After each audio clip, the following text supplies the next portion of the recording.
A tutti dalla redazione di Teleradio Star Sport. Siamo ormai nel nuovo weekend che ci vedrà impegnati con la partita del Carbonia Calcio allo stadio Carlo Zoboli contro la formazione della Monteponi Iglesias, in un derby che vede il favore del pronostico indirizzato proprio verso la formazione bianco-blu del Carbonia, che occupa la seconda posizione in graduatoria e che non nasconde le proprie ambizioni per un eventuale salto di categoria nell'eccellenza regionale. I ragazzi di Mr. Piras vorranno dimostrare ancora una volta davanti al proprio pubblico di attraversare un buon momento di forma che proietta il Carbonia tra le squadre favorite per i posti importanti del girone.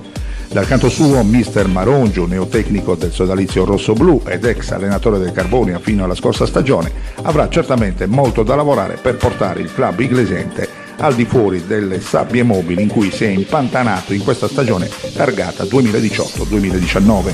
Vedremo domenica, con un servizio speciale in diretta sulla nostra emittente, questa sfida dai sapori calcistici antichi per due società fra le più importanti della Sardegna per blasone e storia. Grazie a tutti per la cortese attenzione, da Renato Scanu e dalla redazione giornalistica la più cordiale. Buona serata.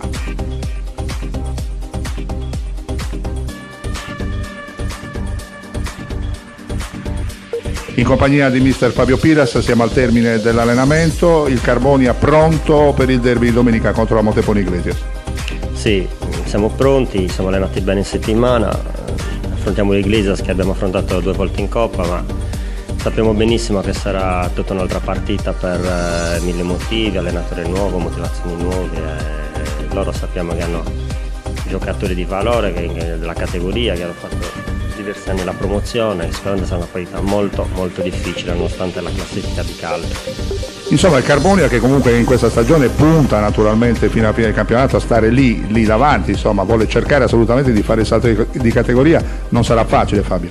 No, sarà difficilissimo, sappiamo, siamo a 4 punti dalla prima, la San Marco Assimini che è un'ottima squadra, poi c'è la Palma, c'è l'Orolese, ci sono diverse squadre, che è un campionato difficile, ogni partita è una battaglia, non è mai facile vincere, l'abbiamo visto anche domenica scorsa, quindi bisogna essere costanti, bisogna cercare di accelerare anche nelle vittorie consecutive, ne abbiamo fatto 4, poi abbiamo ripareggiato, cercheremo già da domenica di riprendere il cammino.